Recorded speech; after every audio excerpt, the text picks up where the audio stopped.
Sehingga mukjizatnya Rasulullah SAW itu tidak boleh berupa fisik kayak tongkatnya Nabi Musa atau tabutnya Nabi Harun atau apalah yang sifatnya fisik. Karena ini tidak menjawab kecerdasan-kecerdasan yang terimplementasi oleh kata-kata yang dikatakan orang-orang kafir tadi, yang bisa memojokkan orang-orang kafir. Akhirnya Nabi diwarisi kecerdasan, dikasih kecerdasan oleh Allah Ta'ala, yaitu yang dikatakan fatona.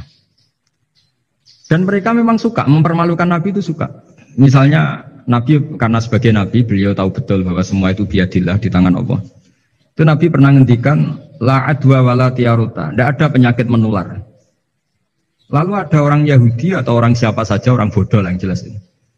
Ada unta yang kena penyakit gudik, kalau orang Jawa bilang gudik apa? Kalau orang itu agak apa? Kudis ini. Yang kena kudis ini dijejerkan sama yang waras. Ternyata yang waras sekarang jadi kudisan. Senang mereka karena bisa mempermalukan Nabi. Ya Muhammad, ini unta kena kudis. Ternyata yang waras tertular oleh yang kena kudis. Padahal kata kamu tidak ada penyakit apa? Menular. Itu problem-problem jadi Nabi di era Rasulullah SAW. Sehingga Quran datang dengan kecerdasan yang untuk menjawab itu. Makanya Nabi tidak pakai mukjizat fisik, tapi mukjizat logika. Akhirnya Nabi diajarin Allah lewat Jibril. Yang dikira mereka yakin kalau menang dalam debat. Tapi Nabi balik bertanya, faman a'jal awwala. Jadi terjemahnya, kalau ini kena kudis karena tertular yang ini, lalu ini tertular siapa? Yang pertama tadi. Wah itu asli dari Allah ya, maksud saya itu. Jadi dia ingin contoh yang kedua yang tertular. Dengan itu berarti ada penyakit apa? Menular. Tapi Nabi tanyanya, faman a'jal awwala. Lalu yang pertama kena kudis itu tertular siapa? Makanya kalau sekarang misalnya corona menular itu yang pertamanya dari siapa itu? Tidak tahu itu. Ya tidak perlu tahu, tidak bidang kamu. Jadi ini saya mau cerita. Jadi logika-logika yang dibangun orang kafir itu sebenarnya bukan logika, tapi olah kata. Dan orang kafir itu paling pintar. Karena mereka itu penyair. Penyair itu kalau sekarang modern mungkin mirip-mirip jurnalis atau mirip apalah. Bisa mengubah apa saja. Apa yang sebetulnya baik dikesankan buruk atau sebaliknya. Sehingga ini menyusahkan karena Nabi harus ngendikan hakikat, harus mengatakan sesuatu yang nyata dengan bahasa yang benar, sementara mereka mengatakan kebatilan dengan penjelasan yang baik. Ini ribet kan? Sehingga dalam banyak percekcokan ya, itu susah dicari jalan tengah karena sama-sama mirip, kebenaran ini sama-sama mirip. Jadi misalnya yang masyhur dalam satu peristiwa besar, konflik antara Sayyidina Ali dan Sayyidina Muawiyah, itu konflik yang nggak bisa dihindarkan gara-gara kalimat. Gara-gara kata-kata, makanya sekeras-kerasnya pedang atau senjata itu masih keras apa? Kata-kata atau polemik lah atau apalah. Karena sekarang itu agak susah membahasakan. Ketika konflik Ali dan Muawiyah itu ada orang bilang, ya sudah, nahkum bi kitabillah. Sudah sekarang kita kembali ke kitabillah. Itu mereka megang mushaf. Mushaf ini yang saya pegang namanya mushaf. Seakan-akan itu benar karena orang Islam harus kembali kepada kitabullah.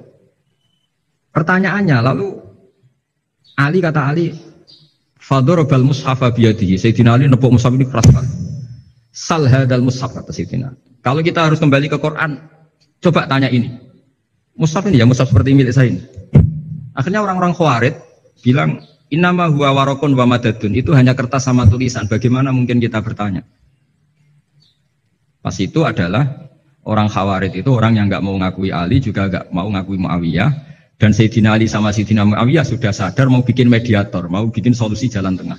Jadi sebenarnya dua beliau itu orang baik. Gara-gara diprovokasi orang Khawarij, terus jadi bentrok. Orang Khawarij bilang, nggak ada Ali, nggak ada Muawiyah, yang ada adalah kitabullah, yaitu mushaf. Benar, secara zahir benar, memang orang Islam harus kembali ke mushaf. Tapi Sayyidina Ali pinter, sal hadal mushaf. Kalau gitu, tanyakan mushaf itu. Ketika Sayyidina Ali dan Sayyidina Muawiyah sudah sepakat bikin perdamaian.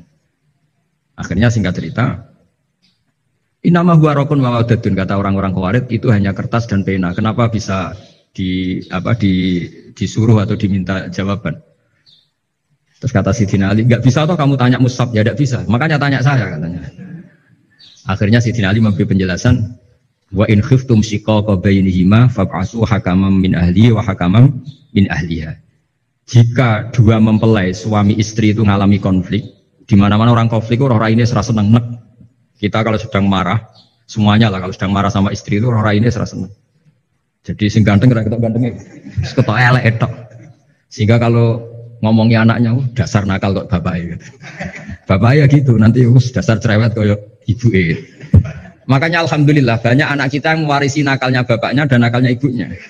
Karena sabdonya mesti seperti itu. Jadi anak kita ini korban cara ngomong kita. Maka kita tidak wali itu harus syukur karena omongannya nggak mandi. Itu kalau kita wali, itu anak kita jadi orang buruk semua. Karena kita ngomong dasar goblok kayak ibu dari ibu dasar nakal kayak bapak berarti anak kita punya status goblok dan nakal. Tapi alhamdulillah yang ngomong itu tidak wali sehingga diabaikan saja sama Allah. Gak penting omongannya orang tidak wali itu tidak penting. Makanya tidak wali itu tetap punya sisi positif. Kalau ngomong tidak ngefek. Tapi kalau wali itu direspon sama Allah langsung ya. Tapi kalau wali ya tidak ngomong gitu. Jadi kalau orang nggak suka itu nggak boleh ketemu karena tambah benci. Sehingga butuh mediator. Itu sudah, ini termasuk ilmu psikologi Quran. Kalau orang sedang tidak cocok, itu nggak boleh ketemu pakai apa? Mediator.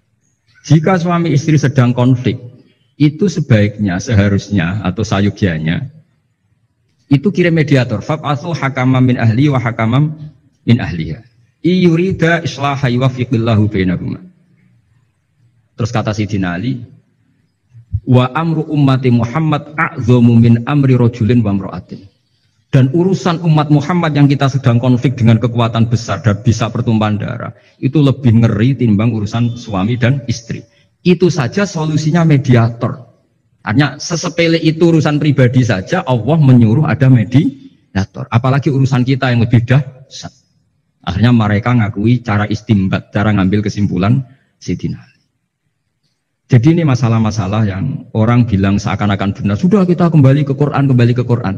Quran yang mana? Wong kamu tidak paham. Lama-lama tanyanya cetakan mana ini? Ribet kan? Makanya saya ini bikin gerakan besar-besaran yang dulu saya ngaji tafsir lama sekali dengan Mbah Mun. Ngaji sama bapak saya, sekarang alhamdulillah sering diskusi sama Pak Quraisyah. Karena kita ini butuh dan saya punya teman akrab Gus Zofur juga dokter tafsir. Ya kalau kamu ingin tak sebut ya punya teman kalian semua. Untuk mengkaji apa? Tafsir. Itu memang kita butuh. Karena Quran itu teks. Teks itu harus difahami ahlinya. Tapi ketika orang ngomong, ayo kita kembali kitab buah, kembali ke kitab buah, itu kembali yang apa? Terus tentang apa? Sehingga banyak orang yang entah saking angkuhnya, entah saking benarnya tidak tahu. Saya tidak mau kembali kepada Quran. Kenapa? Saya tidak pernah keluar, saya di situ. Kembali itu kan sudah keluar baru kembali. Itu entah saking angkuhnya, entah saking benarnya tidak tahu. Mau kamu katakan angkuh yang masuk akal? Saya tidak mau kembali. Saya tidak pernah keluar. Memang saya sudah di situ. Benar mana? Bisa jadi ya sudah ini itu wilayah yang nggak jelas. Tapi bahwa mukjizatnya Nabi itu menerangkan sesuatu yang kayak iya kayak enggak. Karena orang kafir itu pintar mengemas kebatilan sebagai kebenaran. Jadi enak zaman Nabi Musa ngadepi Fir'aun yang karuan salah. Nabi Muhammad itu enggak. Ngadepi satu komunitas yang mereka punya jargon yang seakan-akan benar. Misalnya Ka'bah itu sakral, Baitullah.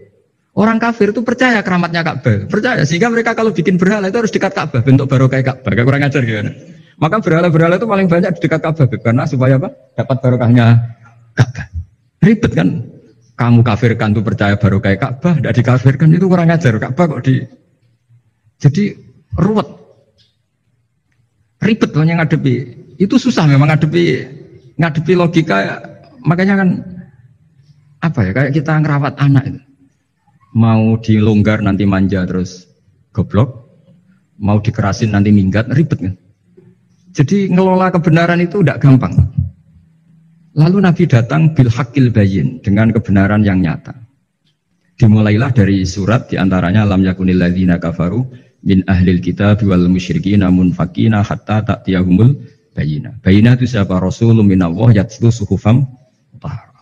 Orang-orang kafir baik berkategori ahli kitab yaitu Yahudi Nasrani maupun yang berkategori orang-orang musyrikin yaitu orang-orang yang menyekutukan Allah yang non samawi, yang tidak punya kitab samawi. Itu tidak mau tercerabut, munfakin itu tidak mau tercerabut dari akar mereka hatta ta'tiyahumul bayyinah, sehingga datang kebenaran yang begitu nyata, begitu jelas. Saking jelasnya, siapapun mau tahu. Dan nggak bisa dibatalkan oleh apapun, termasuk oleh perilaku sosial. Siapa itu Rasulullah minallah yatslu suhufam mutahharah? Itu yaitu Rasulnya Allah yang membaca lampiran-lampiran suci, yaitu Quran. Sehingga Nabi datang dengan analogi pembanding. Orang-orang yang berpikir Tuhan harus banyak karena urusan itu banyak, problem banyak. Lalu Nabi bikin analogi. Andaikan kamu sebagai pembantu yang punya majikan banyak, perintahnya beda-beda, kamu mau enggak? Ya enggak mau, enggak enak Muhammad kalau punya bos banyak, perintahnya beda-beda, semuanya egois harus dituruti, enggak mau. Enak mana sama punya majikan satu? Enak satu Muhammad. Ya sudah, Tuhan kamu itu majikan kamu. Kalau banyak-banyak bingung kamu, perintahnya banyak nanti. Terus mereka mau, ya sudah Tuhannya satu saja. Jadi karena mereka mau enggak mau, harus berpikir kalau Tuhan banyak berarti perintahnya banyak, memuaskan satu Tuhan dibenci Tuhan yang lain, memuaskan yang lain dibenci yang lainnya, pokoknya ribet. Hari ini minta dilayani, Tuhan yang satu minta dilayani, itu kan ribet. Jadi Nabi itu pakai logika yang banyak. Ketika Allah menjelaskan itu, ketika Allah dorobawa masalar rojulan fihi syuraka umutasyakisuna wa rojulan salamal dirojul hal yastawiyani masalah. Alhamdulillah Allah bikin satu perumpamaan, ada orang yang punya majikan banyak, yang satu punya majikan hanya satu. Hal yastawiyani masalah, nasibnya enak mana? Enak yang punya majikan satu, karena standarnya jelas, SOP-nya jelas. Akhirnya mereka sadar, oke, Muhammad Tuhannya satu saja. Lalu dalam pertanyaan-pertanyaan yang lain, misalnya tadi masalah Sayyidina Ali, masalah dibully lah kalau sekarang itu Nabi menjawab ya dengan rasional. Karena mau tidak mau. Karena Nabi tidak dibolehkan pakai mukjizat zaman itu. Untuk awal-awal jadi Nabi itu nggak boleh pakai mukjizat. Karena mukjizat itu punya sisi yang sangat-sangat fatal. Yaitu kalau Allah sudah menurunkan mukjizat, itu sekali nggak diimanin itu harus ada azab. Nabi ingin umatnya itu nggak kena azab. Makanya ketika Allah Ta'ala wa ma mana'ana an nursila bil ayati illa an kadzdzaba bihal awwalun. Cara terjemahan bebasnya gini. Muhammad, saya tidak ngasih mukjizat kamu kayak Nabi Musa, kayak nabi-nabi sebelum kamu yang berupa fisik. Itu problemnya satu, sekali saya menurunkan mukjizat, tren umumnya ini didustakan. Ketika didustakan, saya punya alasan menyiksa, wong sudah tak perlihatkan sebegitu jelas kok tetap didustakan. Maka sekali saya menurunkan mukjizat, kata Allah, wa ma nursilu bil ayati illa takhwifa. Saya memberikan satu ayat itu hanya warning, hanya peringatan bahwa ini akan ada bahaya azab. Jika karena pilihannya itu Nabi milih gak ada mukjizat yang seperti nabi-nabi sebelumnya, milih mukjizat yang ilmiah, yaitu Al-Quran yang kita warisi sampai sekarang. Alhamdulillah. Karena kata ulama-ulama, nah ini pentingnya penjelasan. Andaikan mukjizat kita itu hanya tongkat, maka hanya ada di museum. Kita lihat tongkatnya Nabi Musa, mungkin klaimnya ada di Turki. Mukjizat tabut kita lihat lagi di mana lah tempat di museum. Tapi kalau mukjizatnya Al-Quran, itu umatnya Nabi akan merasakan nikmatnya ila yaumil kiamat. Misalnya kita dalam bersuami istri, atau dalam berkeluarga, atau dalam bermasyarakat. Itu Quran kalau nasihati kita gampang sekali. Misalnya, wa ashiruhunna bil ma'ruf, fa in karihtumuhunna fa'asa an takrahu syai'a wa ja'alallahu fi khairan katsira. Sudahlah kalau sama istri itu yang baik. Jika ada watak istri yang kamu nggak suka, dalam ketidaksukaan kamu itu ada kebaikan yang banyak. Kamu nggak suka karena kalau istri kamu sering marah, kamu nggak suka. Sukanya yang senyum. Tapi kalau senyum terus sama orang lain juga senyum, ribet kan kamu. Jadi sudah anggap saja ada hikmahnya. Semua itu ada hikmahnya. Kalau istri kamu marah tidak kelihatan marahnya, dipendam, itu nggak ekspresif. Cara akting sinetron nggak masuk itu. Tapi kalau marah kelihatan marahnya itu ekspresif, itu kecerdasan, ya, Pak? Bisa menumpahkan keinginan. Wah itu bagus ini. Jadi disuruh lihat sisi apa? Positif. Imam Syafi'i itu pernah ketemu seseorang yang di depan beliau cium tangan hormat. Suatu saat dikasih tahu sama santrinya yang lain, orang yang mencium kamu wahai Imam Syafi'i itu di belakang rasani kamu, bully kamu. Kata Imam Syafi'i, baguslah. Kenapa? Berarti saya wibawa, di depan saya tidak berani. Jadi enteng saja. Beliau dikasih tahu, tetangga kamu banyak yang benci engkau ya Imam Syafi'i. Baguslah, tidak akan utang saya. Justru yang kenal-kenal itu yang utang-utang itu. Jadi enteng terus, jadi dunia ini dianggap gampang saja. Coba kalau istri kamu sedang rukun sama sedang marah itu murah mana? Murah marah, kalau rukun minta ke mall pusing. Jadi ulama dulu itu murah mana? Marah sama rukun. Kalau sedang harmonis minta kemana? Mahal kan? Kalau pas marah.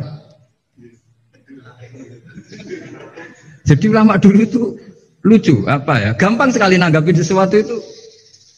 Imam Abu Hanifah itu kalau ketemu yang utang beliau itu dia yang sembunyi karena malu. Kalau kita kan enggak yang sembunyi yang utang, kalau Abu Hanifah enggak. Yang sembunyi itu Abu Hanifah. Kasihan dia malu kalau ketemu saya, kan masih punya utang saya. Itu kalau kamu ingin jadi wali itu gitu, kalau ketemu yang utang kamu yang lari. Itu bisa bank tutup karena yang lari yang utangin. Dalam cerita-cerita wali itu unik-unik. Robi'ah Adawiyah itu pernah kemalingan, itu beliau sembunyi. Malingnya nyari apa, dia sembunyi. Habis itu ditanya, kenapa engkau sembunyi? Sama lu sama malingnya, karena rumah saya nggak ada yang bisa dimaling karena enggak punya apa. Jadi ini kalau berpikir rasional kan ada Habib Fikri bahasa rasional. Ini tak latih berpikir yang agak rasional. Nah, Nabi itu diutus dalam kondisi masyarakat yang rasional. Sehingga repot. Dan yang tidak rasional itu punya kecakapan olah kata sehingga seakan-akan rasional. Makanya ada kalimat terkenal di kalangan ulama, kalimatu haqqin urida bihal batil. Omongannya benar, tapi maksudnya tidak benar. Kayak tadi, la hukma illa lillah. Tidak ada hukum kecuali yang ada di Quran. Tidak ada hukum kecuali yang diturunkan Allah. Pertanyaannya, apa itu? Ya Quran. Lah iya apa? Makanya kata Sidina Ali, ya sudah, sal hadal mushaf. Tanya mushaf kamu. Wah ya tidak bisa, itu kan hanya kertas sama tulisan. Makanya tanya ulama, kata Sidina Ali. Nah Quran itu balwa ayatum bayinatun fi suduril ladzina utul ilm. Quran itu begitu jelas sebagai solusi, tapi di hatinya orang yang punya ilmu. Sehingga kemudian lahir beberapa generasi tauhid. Yang paling masyhur dimulai tauhid itu yang masyhur ya, yaitu adalah ketika ada orang namanya Muhammad bin Jubair bin Mut'im. Itu bapaknya Muhammad ini namanya Jubair bin Mut'im. Itu dia orang kafir, masih kafir. Dia datang ke Madinah itu untuk negosiasi tawanan perang Badar. Dulu beberapa orang yang negosiasi sama Nabi itu ya nunggu di masjid. Singkat cerita, Nabi sholat maghrib baca surat Wattur wa kitabim mastur fi rokim mansur wal baitil ma'amur wasaqu fil marfu wal bahril masjur. Terus dia dengerin sampai Allah tanya, am khuliqu min ghairi syai'in. Kalau kamu tidak ngakui saya sebagai Tuhan, kata Allah, silahkan Anda berpikir bahwa alam raya ini dimulai dari ketiadaan. Atau kamu sendiri merasa sebagai pencipta alam raya ini, pencipta langit dan bumi. Itu namanya am khalaqus samawati wal ard. Itu orang itu disebut dahiyatul Arab, orang paling cerdas di Arab. Itu dia bingung. Dia selamanya kafir. Cara berpikir menuhankan berhala, Lata, Uzza, pokoknya menuhankan makhluk lah. Terus dia mikir, Muhammad ini kacau ya. Akal saya dihabisin, kata dia.